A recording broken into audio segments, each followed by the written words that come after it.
नमस्कार दोस्तों, उषा की आवाज चैनल में आप सभी का स्वागत है। हमारी आज की कहानी है बुआ जी की सीख।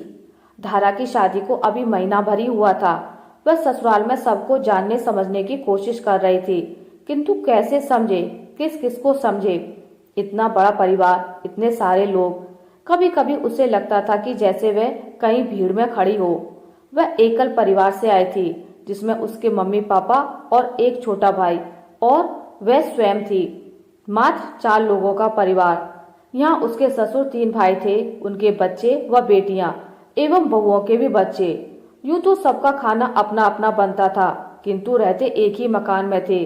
तीनों के अलग अलग पोर्शन थे। मकान बहुत बड़ा था, सब हिल मिलकर रहते थे। पता ही नहीं लगता था कि बच्चा किधर खाना खा आया। उनकी जेठानियां आपस में इतने प्रेम से रहती कि जिसके यहाँ कोई मनपसंद चीज बनती वही मांगकर खाने को ले लेती। बट अमावस्या का त्योहार आया, किसी अन्य की जरूरत ही नहीं थी। घर में ही इतनी महिलाएं थी, सब सज धज कर तैयार हो इकट्ठी हो गईं एवं पूजा अर्चना की। जबकि उसकी मम्मी या तो अकेले ही पूजा करती थी या फिर पड़ोसियों के साथ जाकर, किंतु वह उनमें घुल मिल नहीं पा रही थी। सो ज्यादातर समय वह अपने कमरे में ही बिताती थी, मोबाइल देखने में ही अपना समय व्यतीत करती। प्रखर ने भी उसे 3-4 बार समझाया, धारा, तुम अकेली कमरे में क्यों पड़ी रहती हो? बाहर सबके साथ उठो बैठो, तुम्हें अच्छा लगेगा। एक बार वह प्रखर से बोली, यहाँ घर में बहुत भीड़ है, मुझे इतने लोगों में रहने की आदत नहीं है, घबराहट होती है।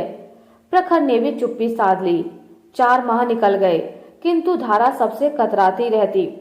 तभी घर में शोर मचा, दिल्ली वाली बुआ जी कल आ रही हैं। बहस इस बात पर चल रही थी कि वे पहले किसके यहाँ रुकेंगी। हर कोई अपने यहाँ रोकना चाहता था। अंत में धारा की सास ने कहा, मैं सबसे बड़ी हूँ, इसलिए दीदी पहले हमारे यहाँ रुकेंगी। सब साथ ही तो हैं, सब मिल लेंगे। वे प्रखर की शादी में नहीं आ पाई थी, सो धारा से मिलने आ रही हैं। अब धारा और परेशान हो गई। एक व्यक्ति और बढ़ गया, ना जाने कैसी स्वभाव की होंगी, क्या क्या नहीं सुनाएंगी। चिंता के मारे उसे रात को नींद नहीं आई। जब उसने अपने मन की चिंता सुबह प्रखर को बताई तो वह हंसने लगा और बोला, धारा, पहले बुआ जी से मिल लो, फिर मुझसे बात करना। उसका देवर एवं चाचा जी का बेटा बुआ जी को लेने स्टेशन गए।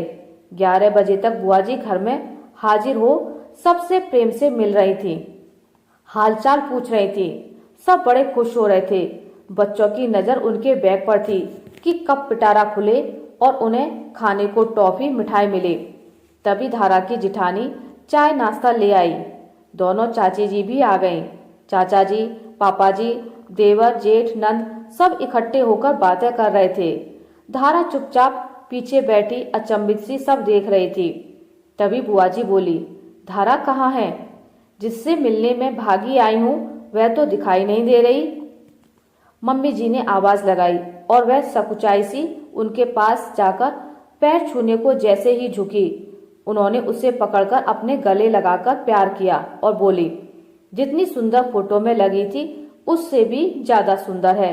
खुश रहो बेटा, सौभाग्यवती रहो, कहकर उन्होंने अपने पर्स में से एक सुंदर सा डिब्बा निकालकर उसे दिया और बोली, शादी पर नहीं दे पाई थी, ये तुम्हारी शादी का गिफ्ट है। उसने डिब्बा अपनी सास की ओर बढ़ाया तो सास ने लेकर खोलकर सबकी उत्सुकता शांत करते हुए सुंदर सा नेकलेस सबको दिखाया। फिर बोली, धारा, इधर आओ बेटा, और अपने हाथों से उसके गले में पहना दिया। धारा सोच रही थी कि उसकी सहेलियां तो कहती थी कि बुआ सास बहुत खुरसट होती है, बहुत ताने मारती हैं, पर यहाँ तो ऐसा लग ही नहीं रहा। थोड़ी देर रुकने के बाद वह अपने कमरे में चली गई। बुआ जी की पारखी नजरों ने धारा की चुप्पी, अनमनापन ताड़ लिया।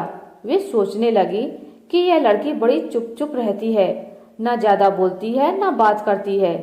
क्या प्रखर के साथ इसका रिश्ता सही है या परिवार में भाभी सास से अनबन तो नहीं? आखिर एकांत पाकर उन्होंने अपनी भाभी से पूछ ही लिया, भाभी, धारा को यहाँ कोई परेशानी है क्या? वह ऐसी अनमनी सी क्यों रहती है? वे बोली, पता नहीं, उसका यहाँ मन ही नहीं लगता। सबको देखकर वह घबराती है। असल में वह छोटे परिवार से आई है, यहाँ संयुक्त परिवार में एडजस्ट नहीं कर पा रही है।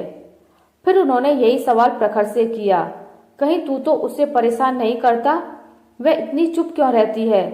प्रखर हंसने लगा। बुआ जी, उसे यहाँ घर में भीड़ लगती है, वह घबराती है और शोरगुल उसने अपने घर में नहीं देखा है, तो वह एडजस्ट नहीं कर पा रही है और कोई बात नहीं है।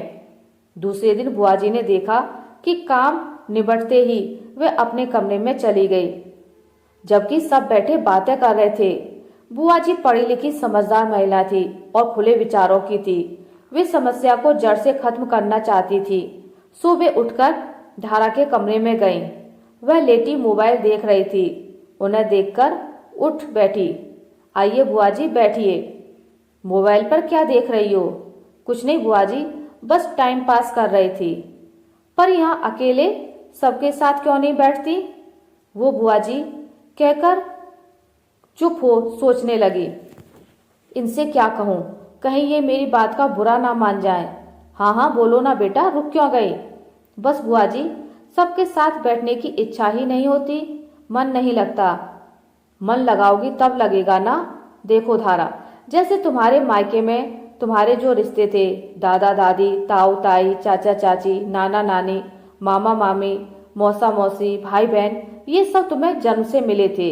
अब यही रिश्ते इधर ससुराल में भी हैं, जिन्हें तुम्हें अपनाना पड़ेगा और उन्हें अपनाने के लिए तुम्हें अपने मन की गांठ खोलनी पड़ेगी। अपने ससुराल के रिश्तों के प्रति तुम्हारे मन में जो पूर्वाग्रह है, उन्हें दूर रख मन से इन रिश्तों को अपनाओ। फिर देखो कैसे सब तुम्हें अपने लगने लगेंगे। पर कैसे बुआ जी?